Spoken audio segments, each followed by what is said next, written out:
아일랜드 액센트만큼 풍부한 크림, 우정의 손만큼 진한 커피, 사기꾼의 혀만큼 달콤한 설탕, 그리고 땅의 위트처럼 매끄러운 위스키.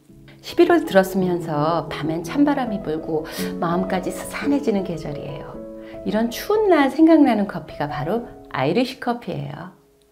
아이리쉬 커피는 뜨겁고 진한 커피와 독한 위스키를 부드러운 크림이 감싸고 있는 커피 칵테일이에요.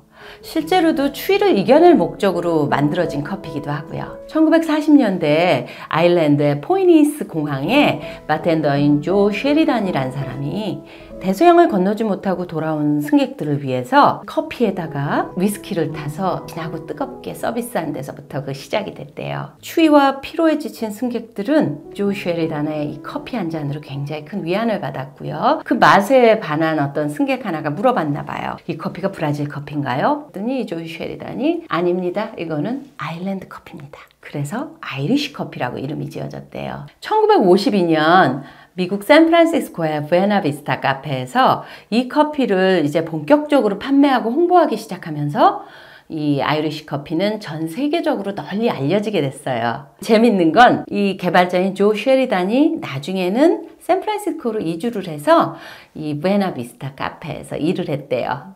스카웃된 거겠죠?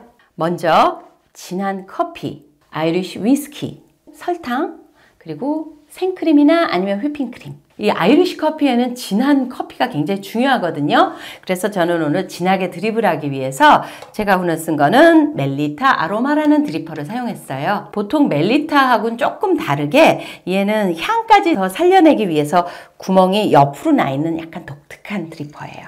커피가 120ml 정도 들어간다고 생각하면 위스키는 한 30ml 정도? 커피와 알코올을 이용한 커피 칵테일들이 꽤 있죠.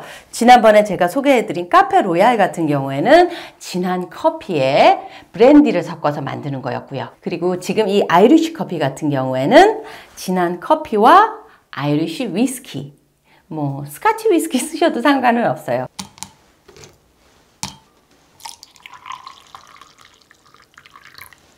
저어서 뜨거운 커피와 설탕을 녹인 다음 위에 위스키를 붓고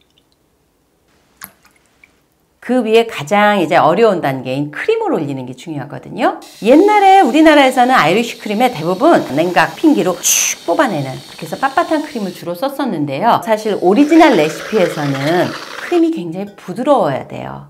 액체처럼 약간 부드럽게 주르륵 흐르는 정도의 농도라서 지금 요것처럼 커피와 분리가 돼서 나중에 마실 때 한 입에 그냥 후루룩 들어가는 이 아이리쉬 커피를 드실 때 중요한 점 하나는요. 절대로 젓지 마세요. 이 휘핑크림을 휘휘휘휘 저어서 라떼처럼 만들어서 드시면 안 돼요. 그래서 가장 먼저 진한 크림이 들어가고 뒤에 뜨거운 커피 그리고 아주 독한 위스키가 싹 따라 들어오는 거죠.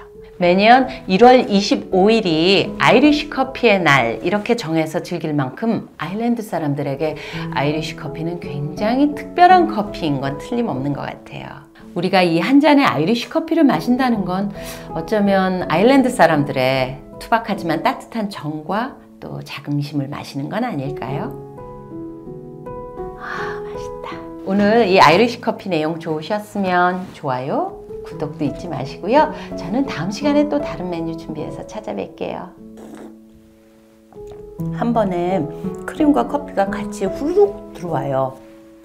근데 얘는 크림이 빳빳하다 보니까 사실은 좀 떠먹어야 되는 정도예요. 크림 따로 먹고 커피 따로 마시고 역시 크림은 이렇게 크리미하게 준비해 주세요.